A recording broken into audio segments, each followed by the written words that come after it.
Bonjour tout le monde. Si vous avez vu mon autre vidéo qui parlait du signe de la croix dans l'Église catholique, je vous avais dit que j'allais faire une autre petite vidéo concernant l'unité dans l'Église que Jésus a fondée, étant donné qu'il y a eu justement des séparations dans l'Église. Mais qu'on sait que Dieu il voulait l'unité de tous les chrétiens dans la même Église pour prouver au monde, justement, au reste du monde, que c'était vraiment Dieu qui l'avait envoyé, puis le message de Jésus était véridique. Donc le fait que les gens soient en dehors de l'Église catholique, même s'ils sont chrétiens, ça fait du tort. Euh, Parce que le monde il voit qu'on est désunis au lieu d'être unis. Donc le message de Dieu, il passe plus en fait là. Donc on peut juste voir dans nos sociétés qu'est-ce qui se passe. On veut même plus de religion, on veut juste la laïcité.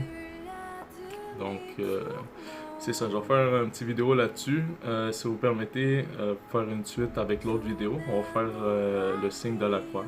Donc au nom du Père et du Fils et du Saint-Esprit. Amen. Donc je commence avec Colossiens 1:24. C'est Saint Paul qui parle. Je me réjouis maintenant dans mes souffrances pour vous, et ce qui manque aux souffrances de Christ. Je l'achève en ma chair pour son corps, qui est l'Église. Wow.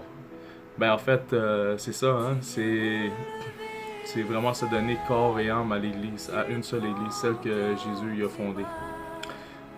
Quand tu fais du mal à l'Église catholique que notre Seigneur Jésus-Christ fonda, c'est à lui, c'est à Jésus-Christ que tu fais du mal en fait. On peut lire en Actes des Apôtres 9:4. Il tomba par terre. Il entendit une voix qui lui disait: Saoul, Saoul, pourquoi me persécutes-tu? Saoul, c'était le nom de Paul quand il était juif. Il continuait à être juif, mais je veux dire, quand il a adhéré à la religion chrétienne, il a changé pour Paul. Donc, Paul, il tuait des chrétiens. Puis, Jésus, il a pas dit pourquoi est-ce que tu tues mes fidèles, pourquoi tu tues les chrétiens. Il dit non, pourquoi tu me persécutes moi. Donc, quand tu fais du mal à l'Église catholique, tu fais du mal à Jésus. Donc c'est ça le message qu'il faut comprendre. Souvent, des frères protestants, ils vont dire: ah, pour moi, l'Église, c'est l'assemblée de tous les chrétiens. Mais c'est ça. Lui, il était dans une assemblée juive. Mais il connaissait pas Dieu. Il a fallu qu'il change d'assemblée pour qu'il rentre dans l'Église catholique que Jésus a fondée. Puis, c'est ça que Paul y a fait. Donc, à ce moment-là, il est passé de Saoul à Paul. Donc, juste pour relire, si vous voulez, c'est Actes des Apôtres 9:4. Il tomba par terre, ça c'était Paul qui tombait par terre. Il entendit une voix qui lui disait: Saoul, Saoul, pourquoi me persécutes-tu? Donc, on se rappelle, il était sur la route pour Damas, puis c'était pour aller justement persécuter d'autres chrétiens en fait. Donc, puis souvent, les protestants, ils se basent sur une chose.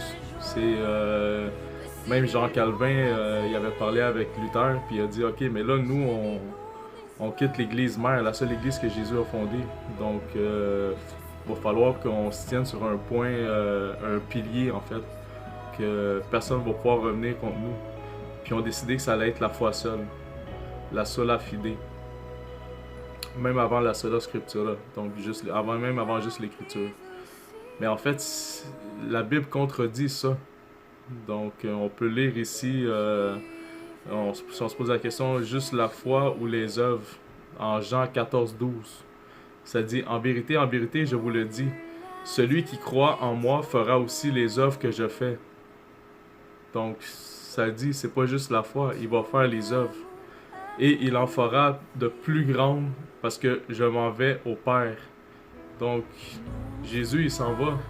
Mais ceux qui croient en lui, il va faire des œuvres même plus grandes que Jésus. C'est ça que Jésus il dit, parce que lui, il s'en va au Père. Puis, si vous voulez un autre passage moi, j'utiliserais le terme détruire, là, qui détruit carrément la théologie protestante, c'est Jacques 2:24.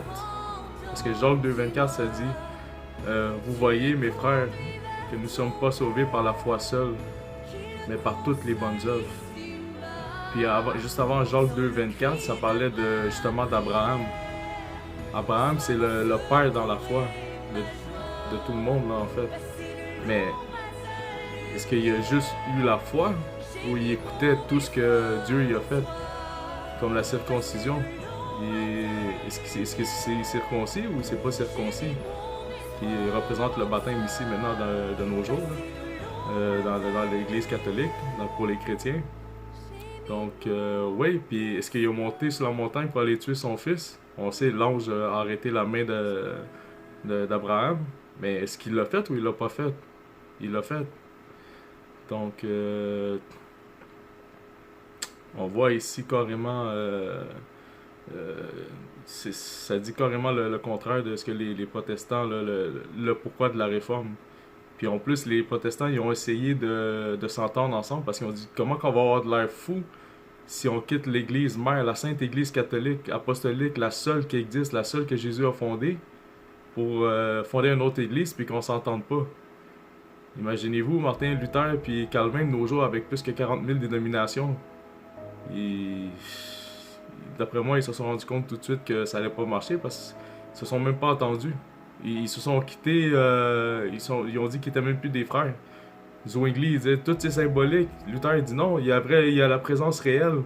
Il pensait plus comme les catholiques, mais il pensait qu'il y avait quand même quelque chose qui se passait quand il y avait la Sainte Seine que eux ils appellent les protestants, mais quand les catholiques font l'Eucharistie. Donc aussi l'unité parfaite, c'est clair, c'est pas des milliers de dominations, c'est une église, c'est un corps du Christ, c'est pas 40 milliers de corps du Christ. Puis en Jean 14,20, ça dit en ce jour-là, vous connaîtrez que je suis en mon Père, que vous êtes en moi et que je suis en vous. Donc c'est vraiment l'unité là, il n'y a pas de disparité ici. Faut-il être membre de l'Église catholique? On pourrait se demander. En Jean 15,6, qu'est-ce qu'on lit? Si quelqu'un ne demeure pas en moi, il est jeté dehors comme le sarment, et il sèche. Puis on ramasse les sarments, on les jette au feu, et ils brûlent. Donc, il faut être dans l'Église catholique. Il faut être connecté au vrai corps du Christ. Donc, encore une fois, la foi seule ou les actions, les œuvres faites. On lit en Jean 15, 12, 14. Ceci, c'est ici mon commandement. Donc, aimez-vous les uns les autres comme je vous ai aimé. Il n'y a pas de plus grand amour que de donner sa vie pour ses amis. Vous êtes mes amis si vous faites ce que je vous commande. Si vous faites, c'est bien dit faire, le verbe faire. Donc, juste la foi ou faire? Ça dit faites. Donc, il faut faire. Donc, aussi en Jean 16, 27. Car le Père lui-même vous aime. Parce que vous m'avez aimé. Aimé qui? Aimé Jésus, bien sûr. Et que vous avez cru que je suis sorti de Dieu. Donc, il faut faire l'action de croire. Donc, c'est pas juste recevoir passivement la parole. Donc,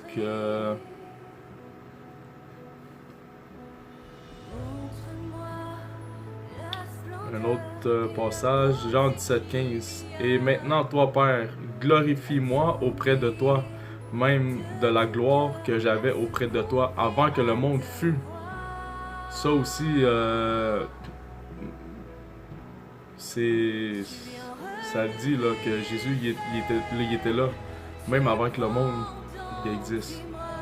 Parce que des fois, je parle avec des amis protestants, puis c'est passage protestant, mais je veux dire qu'ils ne connaissent pas Jésus comme le Fils de Dieu, ou d'autres religions aussi, des fois, qui, dans leur religion, ça contredit même que Jésus c'est le Fils de Dieu, mais ici on le voit. Là.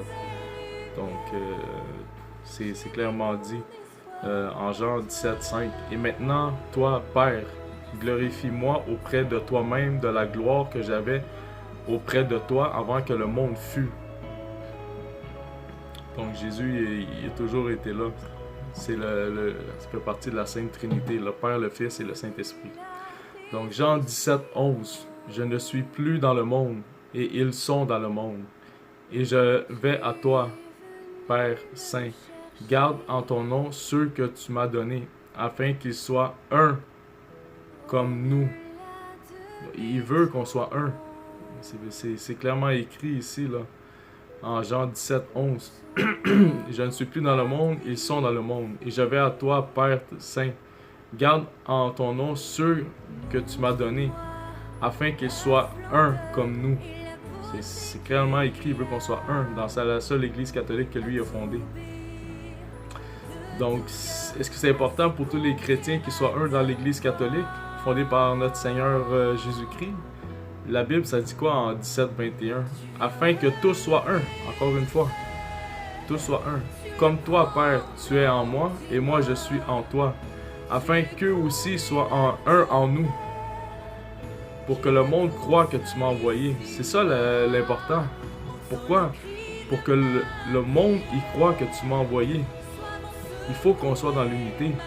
Ça, c'est, je pense, le passage le plus important là, au niveau de l'unité. C'est très clair, là. Je vais vous le répéter en Jean 17, 21. Afin que tous soient un. Donc, 40 000 dénominations ou un? Non, un. Que tous soient un. Comme toi, Père, tu es en moi. Et comme je suis en toi. Afin qu'eux aussi soient en nous. Soient un en nous. Pour que le monde croie que tu m'as envoyé. Pour que le monde y croit quoi? Qu'il y a un Saint-Esprit qui crée la confusion, puis que ça permet d'avoir 40 000 dénominations, puis qu'on est tous des frères, mais on s'entend pas sur rien. Non! C'est dit un ici, un, afin que tous soient un.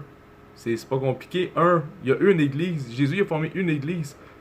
Avez-vous entendu Jésus parler de plusieurs églises? Non! Il a parlé d'une église. Une. Afin que tous soient un, comme toi, Père. Tu es en moi, et comme je suis en toi. Afin qu'eux ici soient un en nous, pour que le monde croie que tu m'as envoyé. C'est ça la raison. Pour gagner d'autres personnes à être sauvées par l'Église catholique, puis aller au paradis, puis contempler la beauté de Dieu, la sainteté de Dieu. D'ailleurs, je ne me rappelle pas c'était quel saint qui avait dit ça, mais l'éternité, c'était contempler la beauté de Dieu. Je trouvais ça beau, là, cette partie-là.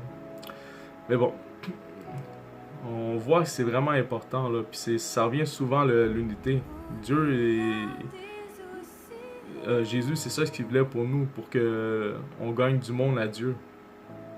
En Jean 17, 22, je leur ai donné la gloire que tu m'as donnée, afin qu'ils soient un comme nous sommes un. Voyez-vous encore, là, c'est un, tous catholiques. C'est pas compliqué, tous.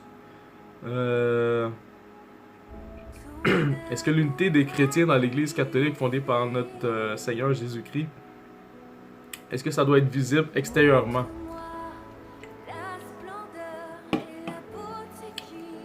Si oui, pourquoi? Qu'est-ce qu'on lit en Jean 17, 23? Je vous ai dit un peu pourquoi, là, pour que le monde y croit que tu m'as envoyé. Ça, c'est en 17, 21. Mais en 17, 23, on lit quoi?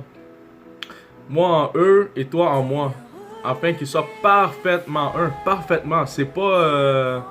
on n'est pas parfaitement un, là, présentement, là. Avec toutes les 40 000 dominations. Je suis désolé, mais c'est pas parfaitement un. Donc, c'est vraiment clairement dit, là. Moi en eux et toi en moi, afin qu'ils soient parfaitement un. Parfaitement, la perfection. Vous savez c'est quoi la perfection? On n'est pas dans la perfection présentement, là. Je tiens à vous le rappeler. Et que le monde connaisse. Le monde connaisse. Des chrétiens qui s'entendent pas, là, qui chicanent. Pensez-vous que quelqu'un qui vient d'une autre religion, là, ou qui est athée, ça y tente de rentrer là-dedans, lui? Non. Puis pour que le monde y connaisse quoi? Que tu m'as envoyé. Que Dieu a envoyé Jésus dans le monde. Et que tu les as aimés comme tu m'as aimé. Que Dieu nous aime comme il a aimé Jésus. C'est vraiment triste. Je prends des cours théologie à l'université. Puis j'entendais le professeur à un moment donné parler avec un étudiant. Puis c'était un professeur protestant puis un étudiant protestant. Ça m'a tellement fait mal au cœur d'entendre ça. Là. Ça disait, il y en a un qui disait justement, ah, je m'entends pas bien avec le pasteur, il a fait ci, il a fait ça, puis là, comment qu'est-ce qu'il devrait faire. Puis savez-vous qu'est-ce que le professeur il a dit? Change d'église. Comme si que, ah, t'aimes pas la bouffe chez Burger King, ben va chez McDonald's. Colin de bin. Un peu de la misère avec la théologie protestante. Là. Vous voyez que ça peut pas être la volonté de Dieu. Là. Parce que la volonté de Dieu, c'est parfaitement un. Là, on a un professeur d'université qui dit à un étudiant universitaire, là, on parle pas du monde au primaire ou au début du secondaire, là, ou même cégep. On parle de l'université. Des universitaires, là, qui se fait dire de quitter l'église. Mais là, qu'est-ce que vous comprenez pas dans Jean 17, 23? Moi en eux et toi en moi, afin qu'ils soient parfaitement un, et que le monde connaisse que tu m'as envoyé et que tu les as aimés comme tu m'as aimé. Qu'est-ce que vous comprenez pas là-dedans? J'ai bien de la misère, moi, avec ça, là. Puis ça m'a déchiré le cœur. J'avais quasiment envie de quitter la classe, là. J'ai resté dans la classe quand même, là. Justement, pour pas faire la séparation, là. Parce que c'est... On le voit, là. Donc, Jean 17, 24. Père, je veux que là où je suis, ceux que tu m'as donnés soient aussi avec moi, afin qu'ils voient ma gloire, la gloire que tu m'as donnée, parce que tu m'as aimé avant la fondation du monde. Donc, on voit enfin, encore une fois, là, que Jésus il était là même avant la fondation du monde. Ça, souvent, c'est drôle parce qu'il y a même des chrétiens, des fois, qui connaissent pas vraiment bien la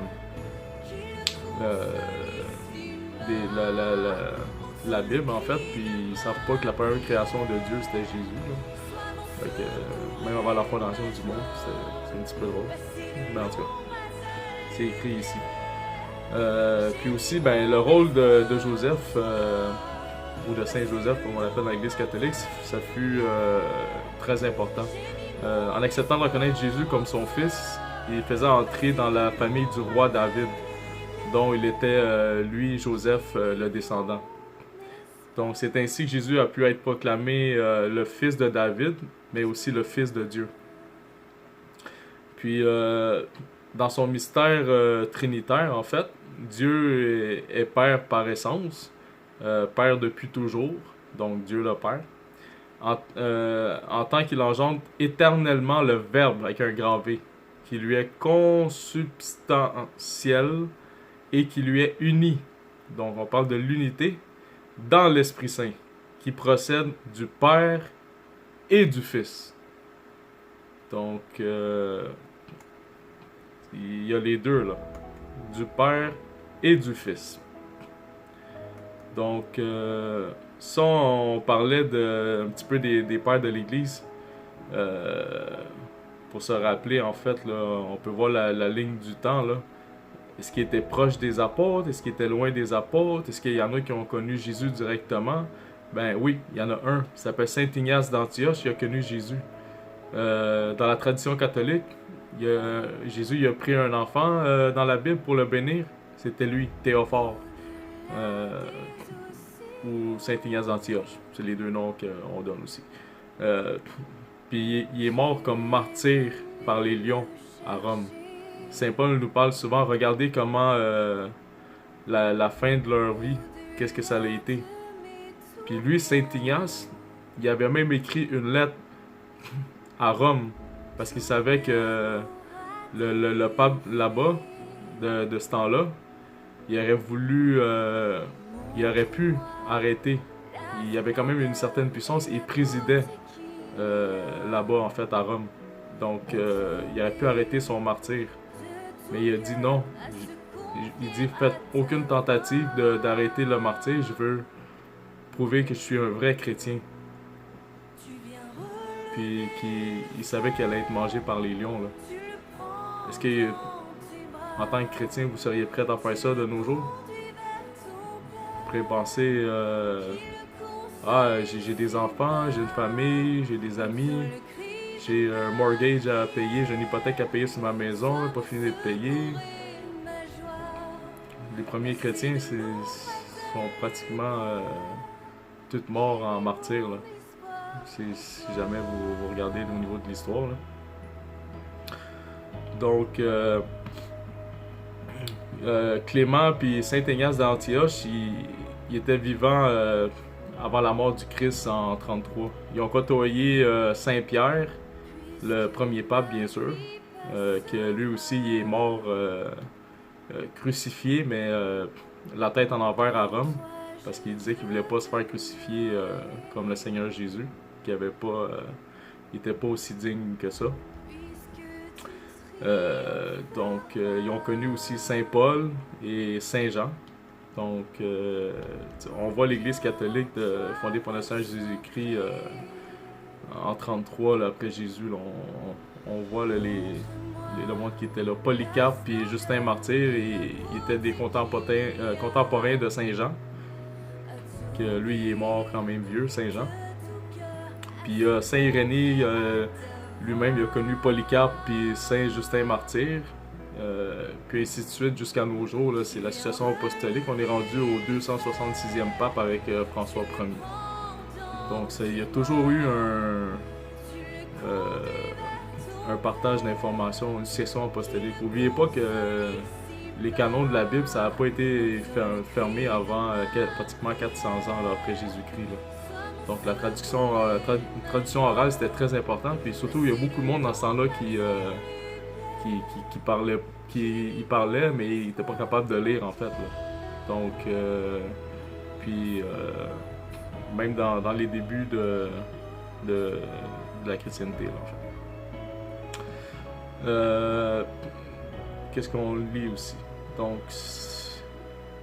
c'est qui a reçu les clés du royaume? Donc, il les a reçus de Jésus, c'est Pierre. On lit en Isaïe 22, Isaïe 22, 20 à 22. En ce jour-là, j'appellerai mon serviteur Eliakim, fils de Hilkidja. Je le revêtirai de ta tunique. Je le ceindrai de ta ceinture. Je remettrai ton pouvoir entre ses mains. Donc, qui va avoir le pouvoir? L'intendant royal. Il sera un père pour les habitants de Jérusalem. Donc, le terme pape, c'est en français, mais en latin, c'est papa. Donc, il sera un père pour les habitants de Jérusalem et pour la maison de Juda. On s'appelle qu'il y avait comme deux royaumes, là, dans le fond. Je mettrai sur son épaule la clé de maison de David. Sur son épaule, parce que dans ce temps-là, c'était pas des petites clés, là, c'était des grosses clés géantes qui donnaient accès à la cité. Donc, c'est quelqu'un qui voyait les clés. Le monde, il fléchissait le genou par signe de respect, comme les gens ils font présentement avec le pape, en fait, parce qu'il représentait le roi. Mais le roi des rois, c'est qui? C'est Jésus. Jésus, il s'en allait faire quoi? Nous préparer une place au paradis. Donc, il fallait un intendant royal, qui était Pierre. Pierre, c'est devenu son titre, mais son vrai nom, c'était Simon. Donc, il l'a nommé Pierre. Sur cette pierre, je fonderai mon église. Donc, je mettrai sur son épaule la clé de la maison de David.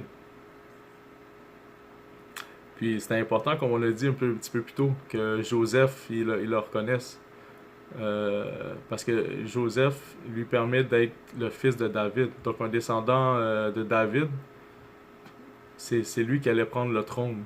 Puis, c'est dit dans l'Ancien Testament que il va être roi pour toujours, là. Donc, c'est pour ça, à travers sa descendance. Puis, quand il ouvrira, nul ne fermera. Tout comme Melchisédek aussi. Melchisédek, c'était le roi, mais aussi le prêtre de Jérusalem. Mais dans ce cas-là, c'était Salem. Salem, ça veut dire la paix. Jéru, ça veut dire ville. Ville de la paix. Ville de Jérusalem. Donc,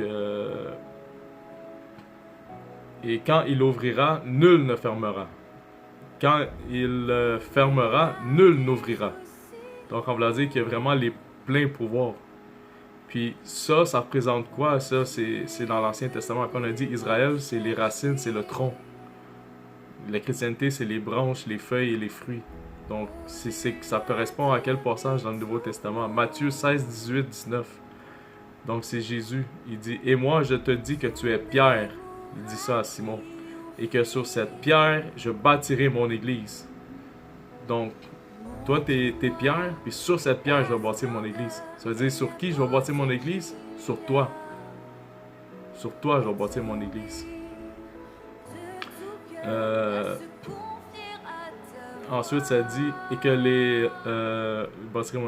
les portes du séjour des morts ne prévaudront point contre elle. Donc, il va y avoir beaucoup de forces démoniaques qui vont s'attaquer à l'église catholique, mais jamais ils pourront la détruire. Jamais, jamais, jamais, jamais.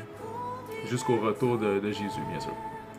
Donc, je te donnerai les clés du royaume des cieux. Donc, on se rappelle, hein, dans Isaïe 22, 20 à 22, il disait, je mettrai sur son épaule la clé de maison de David. Quand il ouvrira, nul ne fermera. Quand il fermera, nul n'ouvrira. Ici, on lit quoi en Matthieu 16, 18, 19? Je te donnerai les clés du royaume des cieux. Ce que tu lieras sur la terre sera lié dans les cieux. Ce que tu délieras sur la terre sera délié dans les cieux. C'est vraiment... les Juifs, ils connaissaient leur histoire. Ils connaissaient la Torah, la parole. Ils savaient qu'est-ce que ça voulait dire. Pierre, c'était l'intendant royal. Il avait les pleins pouvoirs. Puis tout ce qu'il allait décider, ça allait être reconnu par Dieu, en haut, par Jésus, avec les clés. Il y a juste lui qui a les clés. Vous avez les clés de chez vous. Est-ce que vous donnez les clés à tout le monde? Non. Vous avez les clés, c'est chez vous. Même chose pour votre auto. Vous avez les clés de votre auto. Est-ce que vous donnez les clés de votre auto à tout le monde? Non, c'est votre auto. Bon, mais là, l'église, c'est qui? C'est qui est Pierre? Sur qui il va fonder l'église? C'est Pierre. C'est Pierre qui a les clés de l'église. Donc, quand les autorités chrétiennes ils commencent à concourir puis réformer ou rétablir l'Église, Pierre, ça a été le premier évêque de Rome. Donc, celui qui a conduit l'Église contre toutes les persécutions. Beaucoup de monde qui se faisait tuer, comme on a dit, qui se faisait crucifier vivant, même des fois brûler vivant sur une croix. Là. Puis, faut se rappeler que c'était l'Empire romain qui gouvernait le monde dans ce temps-là. Les chrétiens, ils n'avaient pas le droit d'exister dans ce temps-là encore. Donc, on commençait à choisir des évêques en fonction de la notoriété de la personne dans la communauté. C'était comme ça. Donc, puis c'est quand que la religion du christianisme est devenue la religion d'État. Là, on a considéré tous ceux qui ont joué le rôle d'évêque comme prima. Donc, c'est ça. Mais rappelez-vous que Dieu, il veut l'unité. Il veut qu'on soit un. Comme lui et le Père, ils sont un. Puis pourquoi? Pour que le monde y croit. Puis quand on n'est pas un, puis on chicane entre chrétiens, que vous êtes en dehors de l'Église catholique, vous faites du mal à l'Église catholique, vous faites du mal au corps du Christ. Donc, je vous invite à relire les passages par vous-même et vous laisser toucher par ce point très sensible. Donc, au nom du Père et du Fils et du Saint-Esprit, Amen. Passez tous une bonne journée.